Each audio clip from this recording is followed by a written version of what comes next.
네. 아, 들리시나요? 네. 네. 안녕하세요. 저는 지금 중대국어 담당하고 있는 오태원 강사라고 합니다. 일단은 제 수업이랑 이제 중대국어 시험의 특징이랑 이런 것들 먼저 설명을 해 드릴게요. 일단 저희 수업 같은 경우 8명 정원입니다. 8명 정원이고 저희가 수업은 3월 13일 날 개강을 하게 되고요. 그 다음에 3월 13일 6시 수업을 시작하고 금요일 날 수업이 진행될 겁니다. 그리고 6주는 이제 정규 수업, 그 다음에 한 주는 직복 이렇게 진행이 될 겁니다. 그래서 제가 이제 수업이랑 이제 중대국어 시험 특징이 어떻게 되는지 먼저 설명해 드릴게요. 그래서 뭐 질문할 거 있으시면 질문하시면 될 것 같습니다. 네, 그래서 여기 이제 중대국어 시험 특징, 학습법, 제 수업 말씀드릴 건데요. 일단 중대국어 시험 특징 같은 경우에는 뭐 아시겠지만 1등급 받기 좀 충분한 학교입니다. 근데 이 1등급 받기가 충분하다는 게 뭐냐면 시험이 쉽다 이게 아니고요. 시험은 좀 어려운 편이에요. 쉽진 않은 편인데 근데 1등급 커트가 그렇게 높지 않아요. 그래서 한 80점 후반에서 90점 초반대의 1등급 커트라인이 형성되기 때문에 시험이 어려운 편이긴 하지만 그렇다고 1등급이 불가능한 그런 학교는 아니거든요. 그래서 80점 후반, 90점 초반, 그러니까 90점 중반 이상을 받을 수 있으면 충분히 1등급을 받을 수 있는 학교이기 때문에 공부를 열심히 하면 충분히 좋은 점수 받을 수 있고요. 그러다 보니까 이제 이해랑 암기, 그리고 이런 꼼꼼한 학습이 돼야만 이런 점수가 나올 수 있거든요. 그래서 확실하게 배운 내용을 이해를 하고 그 다음에 이제 암기도 확실히 해야 이제 좋은 점수를 받을 수 있다라는 거 알아두시면 좋을 것 같습니다. 그 다음에 이제 중대국어 같은 경우에는요, 외부 부교재를 사용해요. 작년 같은 경우에는 이제 올림포스를 사용했었는데 이제 2학년 정도 되면은 이제 수능 특강을 사용하거든요. 그래서 중대국어는 유독 좀 출제 범위가 굉장히 많습니다. 시험 범위가 굉장히 많고 길기 때문에 아이들이 공부할 양이 굉장히 많은 학교예요.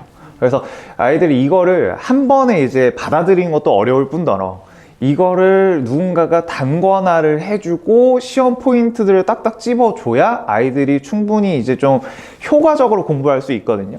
그래서 이런 걸 좀 미리 준비를 해야 하지 않나 싶고요. 시험 문제들을 보면 이제 교과서 범위가 한 50%, 그 다음에 부교재에서 한 50% 나오는데 부교재에서 좀 어려운 문제들이 많이 나오는 편이에요. 그래서 이런 것들을 좀 확실하게 정리를 해야 하고 이거 외에도 외부 지문까지 나오게 됩니다. 그래서 난생 처음 보는 지문도 아이들이 문제를 풀 수 있어야 하는데 아까 말씀드렸다시피 외부 지문에다가 출제 범위가 좀 많다 보니까 시험 범위가 굉장히 많습니다. 그래서 공부할 게 좀 많은 학교 중에 하나고요. 그러다 보니까 이제 제가 아까 말씀드렸다시피 1등급 컷을 받으려면 이 이해, 그 다음에 암기 이런 것들이 꼼꼼하게 돼야 된다라고 말씀드렸는데 그래서 이런 부교재에 나오는 문제뿐만 아니고 이거의 변형 문제들도 좀 확실하게 아이들이 잡아줘야 해요. 그래서 이런 거를 좀 확실히 정리를 해야 하고요. 서술형 비중이 굉장히 높은 시험입니다. 다른 학교들 같은 경우에는 단답형, 그냥 단어 몇 개 정도 이렇게 나열하는 정도의 시험이 나오는데 중대국어 같은 경우에 서술형을 좀 길게 문장으로 써야 해요. 그러다 보니까 조건에 맞게 좀 써야 하다 보니 아이들이 좀 많이 어려워하는데 특히 남학생들 같은 경우 좀 그런 것 같아요. 남학생들이 이제 서술형에 좀 익숙하지 않다 보니까 그런 거를 좀 미리 준비를 해야 할 것 같고 문제가 이제 서술형이 쉬운 편은 아닙니다. 그래서 사고력을 좀 요구를 하기 때문에 좀 확실히 정리를 해야 하는데 이 학교 같은 경우에는 이제 핵심어가 들어가지 않으면은 이제 오답 처리가 되기 때문에 그런 핵심어를 빨리 찾는 거 이걸 연습을 해야 하고요. 맞춤법이라거나 띄어쓰기 부호 이런 것들까지 엄격하게 채점하기 때문에 이런 부분을 좀 정리를 잘 해야 합니다. 그 다음에 이제 중대국어 같은 경우에는 문법이 좀 비중이 높습니다. 잠깐 예시 뭐 몇 개 갖고 왔는데요. 1학년 1학기 기준으로는 문법이 40%가 나와요. 100점 만점에서 한 40점 가까이, 30점에서 40점 가까이가 이제 문법이 나오기 때문에 문법을 좀 확실하게 잡지 않으면 힘듭니다. 그래서 문학은 60%고 문법이 40%인데 이것들을 보통 아마 어머니도 아시다시피 이제 이번 겨울방학 때 문법을 아이들이 위주로 공부를 했을 거예요. 그래서 그런 겨울방학 때 문법이 좀 미진하다 하면은 조금 어려울 수도 있는데, 그래서 혹시나 미진하거나 이런 부분 같은 경우에도 남은 시험 기간 동안 확실하게 정리를 해야 이제 좋은 점수를 받을 수 있고, 근데 이 학교 같은 경우에는 조금 요런 문제 보시면 약간 좀 잘 안 보이시겠지만 이걸 하나하나씩 다 해야 돼요, 계산을. 그러다 보니까 시간이 좀 많이 걸려요. 시간이 좀 많이 쓰이기도 하고, 그 다음에 여기 같은 경우는 서술형을 또 길게 써야 하거든요. 그래서 시간도 많이 쓸 뿐더러 조금 난이도가 있습니다. 그러다 보니까 이제 또 전공자 수준까지 좀 알아야 해요. 그래서 좀 난이도가 있기 때문에 좀 어려운 문제도 풀 수 있어야 한다라는 거 좀 알아두시면 좋을 것 같고, 그러다 보니까 이거의 결국 그 기본이 수능에 나오는 언어와 매체예요. 그래서 이것들을 좀 미리 풀 수 있어야 이제 문법 40%를 다 맞을 수 있다라고 알아두시면 좋을 것 같습니다. 그래서 이제 문학도 어려운가요? 네? 문학도 어려운가요? 네, 문학도 좀 어려운 편이에요. 아까 그 올림포스 외부 지문에서 나오기 때문에 일반 교과서에서 나오는 작품보다는 확실히 난이도가 있고요. 아이들이 좀 낯설어하는 작품들이 있는데, 제가 이따가 좀 말씀드릴 건데, 그 관동별곡 같은 게 나오거든요. 근데 이거는 이제 현재 고등학교 1학년 교과서에서는 나와 있지 않아요. 근데 이거 같은 경우 올림포스에 나오는데, 올림포스는 EBS에서 나오는 고1 대상 교재다 보니까 옛날 글인데 이걸 우리말로 현대어로 좀 바꿔서 갖고 오거든요. 아이들이 이해하기 좋게. 근데 중대국어 같은 경우에는 옛말을 그대로 내요. 그래서 이걸 확실하게 암기를 해놓고 아이가 스스로 분석할 수 있어야 돼요. 네, 그러다 보니까 아이들이 어려워하죠. 네, 그래서 이런 것들을 저희가 이따가 말씀드리도록 하겠습니다. 그래서 중대국어는 어떻게 이제 대비를 해야 할까라는 걸 말씀드리면, 배경 지식이나 문학 개념어 이런 거에 대한 확실한 이해가 돼 있어야 돼요. 이거를 이제 겨울방학 때 웬만하면 정립을 하고 들어오는데, 이런 부분에서 좀 부족한 학생들 같은 경우에는 이번 그 중간고사 기간에 좀 공부할 게 좀 많을 거예요. 그래서 선지가 어떻게 구성되고 이제 학교 선생님들은 어떤 부분을 많이 바꿔서 내고 이런 것들을 좀 파악을 해야 되고, 기출의 패턴이라거나 출제 포인트들 이런 것들이 바로바로 눈에 보여야 바로 보이거든요. 그래서 아까 말씀드렸다시피 시간이 굉장히 부족할 거예요. 문제당 시간이 오래 걸리기 때문에 이런 걸 빨리빨리 체화를 해야 돼요.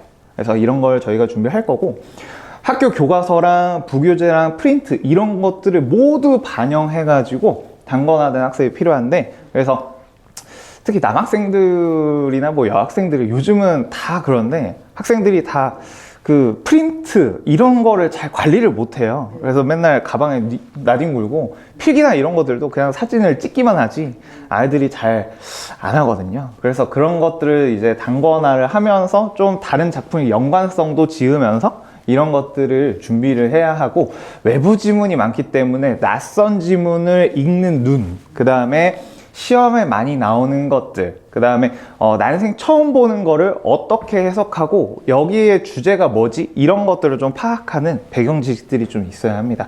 쉽게 얘기해서 낯선 지문을 푸는 건 결국 기본기를 길러야 해요. 그래서 비문학도 그렇고 문학도 그렇고 문법도 그렇고 처음 보는 걸 봤을 때 바로 적용할 수 있도록 이거를 준비를 해야 합니다.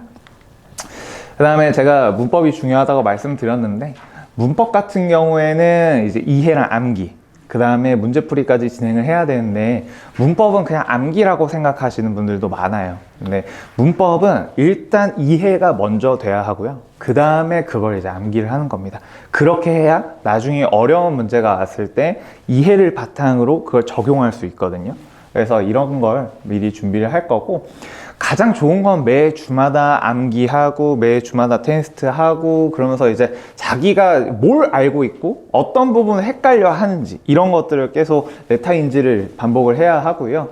그래서 양질의 문제를 푸는 것도 중요한데, 중대국어 같은 경우에 문제 양도 좀 필요합니다. 그래서 뭐 다른 학교들 같은 경우에는, 제가 가르치는 다른 학교들 같은 경우에는 문제 양을 이렇게 많이 늘린다기보다 조금 필요한 문제들을 풀리려고 하거든요. 근데 중대국어 같은 경우에는 좀 문제의 양도 좀 필요해요. 네, 그래서 좋은 문제랑 이제 양도 좀 충분히 풀어야 이제 좋은 점수를 받을 수 있기 때문에 이렇게 공부를 하고 있고요. 제가 아까 말씀드렸다시피 고3 업매까지 이렇게 풀 수 있어야 합니다. 그리고 제가 아까 말씀드렸다시피 서술형이 굉장히 좀 까다로운 편이에요. 그래서 이거를 좀 핵심어를 찾는 연습이라거나 조건에 맞도록 올바르게 쓰도록 이거를 제가 계속 피드백을 할 건데, 이런 피드백들은 언제 들어갈 거냐면 저희가 클리닉 시간이 있습니다. 그래서 클리닉 때마다 제가 서술형 문제도 주고 암기 테스트 이런 것들을 하면서 제가 그 피드백을 하도록 할 겁니다. 그래서 제 수업을 좀 설명을 드리면, 일단 저 같은 경우에는 직접 클리닉을 합니다. 그래서 아까 시작할 때 말씀드렸다시피 제 수업은 8명이 정원이에요. 그래서 8명 정도가 제가 직접 컨트롤하기에 좋은 그 정도 인원이라서 그 정도에서 마감을 하고 있고, 이제 주 2회 수업을 오게 됩니다. 그래서 수업 같은 경우에는 이제 아까 말씀드렸듯이 금요일날 수업을 하게 될 거고요. 클리닉 날짜 같은 경우에는 이제 아이들이랑 제가 직접 조율을 해서 언제 와라 이렇게 할 거예요. 그래서 아마 수업은 3시간이랑 조금 오버될 수도 있고요. 클리닉 같은 경우에는 개개인별로 다른데 아마 1시간에서 2시간 정도 이 사이에 마무리가 됩니다. 그래서 8명 마감인데, 이 클리닉 때는 뭘 하나, 이 클리닉 때 같은 경우에는 이제 빈칸 암기, 그 다음에 그날 배운 거, 그 주에 배웠던 것들 문제풀이도 진행하고, 아까 말씀드렸다시피 서술형 이런 것들을 진행하게 됩니다. 그래서 그 학생과 부모님의 마음을 가장 잘 안다고 했는데, 이제 그 혹시 아드님이세요? 네. 혹시 아드님이시면은 혹시 싸우진 않으시나요? 지금 많이 싸우죠. 네, 그래서 이게 특히 아드님도 그렇고 따님도 그렇고 이제 고등학교 되면은 자기가 슬슬 머리가 차요. 머리가 차서 이제 자기가 이제 그 어머니 아버지께서 얘기를 하시면은 그걸 잔소리로 받아들이고 그냥 그 대화를 잘 안 하려고 하거든요. 그래서 그거를 이제 제가 해야 하더라고요. 그래서 공부를 어떻게 해라부터 해가지고 그 아이들의 생활 태도라거나 이런 것들도 제가 다 관리를 해야 되더라고요. 그래서 그런 거를 제가 좀 잘 하려고 하고 있고, 그래서 어머니들 같은 경우에도 이제 그거에 대해서 되게 좀 만족을 하시더라고요. 그래서 클리닉이나 이런 거 할 때도 이제 개인별로 이제 암기를 잘하는 애들도 있고 못하는 애들도 있잖아요. 그래서 개개인별로 좀 차이를 줘서 암기랑 보충 이런 것들도 제가 따로 하고 있습니다. 그래서 놓치는 부분 없이 제가 좀 꼼꼼하게 하고 있고요. 이제 중대부고 같은 경우에는 이제 출제 포인트를 좀 알고 있어야 돼요. 그래서 이런 것들을 반영해야 하고, 학교에서 가르쳐 준 거를 확실하게 정리를 해야 되거든요. 그래서 저는 이제 저의 어떤 추측이나 이런 것들이 들어가지 않게 해요. 그래서 학교 선생님이 기반으로 하기 때문에 절대적으로 오개념이라거나 잘못된 개념 이런 것들은 절대 있을 수가 없고, 확실하게 정답만 제가 아이들한테 얘기할 거고, 기출이랑 수능 이런 것들을 통해서 제가 문제풀이를 시킬 겁니다. 그래서 제가 지금 고3도 수업을 하고 있는데, 그래서 수능 자료 이런 것들도 주면서 아이들한테 좀 좋은 문제를 주고 있습니다. 그래서 가끔 그런 선생님들도 계시는데, 문제를 그냥 매 주마다 이따만큼 수업을 그러면은 숙제를 주기도 하는데, 그러면은 이제 매 주마다 숙제 미흡 이렇게 문자를 가요. 그러면 그것도 이제 굉장히 어머니도 스트레스고, 아이들도 뭐 이렇게 할 게 많지? 라고 하면서 스트레스 받고 그렇게 하는데, 그래서 너무 많은 양을 준다기보다도 좀 좋은 질로 주면서 좀 적절하게 풀 수 있도록 하는데, 아까 말씀드렸다시피 문법은 조금 많이 그렇게 문제가 나가게 될 겁니다. 그래서 서술형 피드백도 제가 꼼꼼하게 할 거니까 이런 거를 봐주시면 좋을 것 같고요. 그래서 클리닉이나 이런 거 할 때 제가 암기나 이런 것도 좀 확실하게 관리를 해요. 그래서 여기 보시면 예시가 하나 나와 있긴 한데, 이제 완벽하게 암기를 하기 위해서 매주 클리닉 때마다 빈칸 테스트도 하고, 거기에서 미흡한 부분 같은 경우에는 또 남아가지고 보충을 하고, 그래서 문제풀이를 할 때 어떤 부분이 잘못됐고 개념이 어떤 부분이 잘못됐고 이런 것들을 좀 보게 될 겁니다. 그래서 이제 상세한 질문이랑 답변 이런 것까지 할 건데, 보통 아이들이 자는 시간보다 제가 늦게 자고요. 보통 아이들이 일어나는 시간에 보통 일어납니다. 그래서 아이들이 새벽 2, 3시에 문자를 보내도 제가 웬만하면 20분 안에 연락을 해요. 그래서 질문이나 답변 이런 거는 따로 걱정 안 하셔도 되는데, 그래서 요거 같은 경우에는 이제 아까 말씀드린 관동별곡 같은 경우에는 현대어로 돼 있거든요. 근데 문제 같은 경우에는 아이들한테 줄 때 옛날 말로 이렇게 돼 있는 걸 줄 거예요. 그래서 그런 거를 아이들이랑 좀 계속 반복하면서 숙지하고 있고, 수행평가, 생기부, 수능 이런 것까지 제가 관리를 하는데, 이제 고등학교 올라가면은 아이들이 이제 진로, 그 다음에 이제 동아리, 그 다음에 뭐 수행평가 이런 것들도 잘 따져야 하는데, 뭐 여학생들은 보통 좀 자기가 잘 챙겨요. 근데 남학생들 같은 경우에 수행평가를 잘 챙기지 못하거든요. 그래서 그런 부분 같은 경우에도 제가 좀 가능하면 좀 손을 대서 도와주려고 하고 있고, 동아리나 이런 것들도 제가 웬만하면 다 정해줍니다. 아이의 진로에 따라서. 그래서 뭐 막 갑자기 뭐 축구부, 뭐 농구부 이런 것도 나쁘지 않지만, 그거 일단은 자기의 진로에 맞춰서 뭐 이과 쪽이면은 뭐 과학을 들어간다거나 이런 것들 제가 좀 손을 댈 거기 때문에 그런 걸 제가 다 전체적으로 좀 관리를 할 거다라고 알아두시면 좋을 것 같고요. 그래서 전 과목이라거나 이런 것들도 제가 좀 손을 댑니다. 그래서 이런 것들 진행된다라고 알아두시면 좋을 것 같고, 제가 말씀드렸다시피 제가 지금 수능도 하고 있어서 이제 좀 좋은 문제들을 바탕으로 아이들 문제를 풀릴 거고, 그래서 아이들이 헷갈리지 않게, 그냥 가끔 문법 문제를 많이 풀다 보면은 이 문법이라는 게 계속 바뀌어요. 시간이 지나면 계속 바뀌다 보니까 옛날 문제 같은 경우에는 이건 맞다, 근데 현대 같은 경우에는 이건 틀리다, 이렇게 안 맞을 때가 있거든요.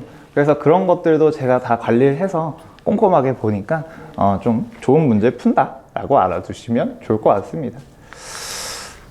이거는 뭐 자랑이라고 하기는 좀 그런데, 제 수업을 들었던 학생들은 다 만족을 하더라고요. 그래서 지금 뭐 고2, 고3 학생들 중에서도 저랑 같이 공부했던 아이들은 뭐 잠깐 쉬다가도 결국 다시 돌아오고, 그래서 저를 좀 많이 잘 따르더라고요. 그래서 만족도라거나 이런 것들은 굉장히 높다. 그래서 제가 소수로 이렇게 아이들을 관리하다 보니까 이제 뭐 아이들도 뭐 친절하고 꼼꼼하다, 뭐 흥미가 높아진다, 뭐 아이들 개개인별로 좀 봐준다, 이런 것들 나와 있으니까 이렇게 수업을 하시는구나 정도 알아두시면 좋을 것 같습니다.